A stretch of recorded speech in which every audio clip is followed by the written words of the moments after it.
అవమానమెదురైనా అబ్రహాము బ్రతుకులో ఆనందమిచ్చినా నీకే. నమ్మదగిన దేవుడని నీ వైపు చూచుటకు నిరీక్షణనిచ్చినా నీకే.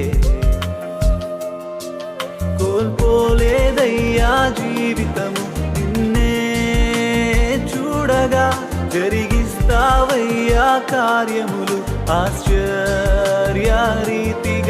కోల్పోలేదయ్యా జీవితం నిన్నే చూడగా, జరిగిస్తావయ్యా కార్యములు ఆశ్చర్యరీతిగా.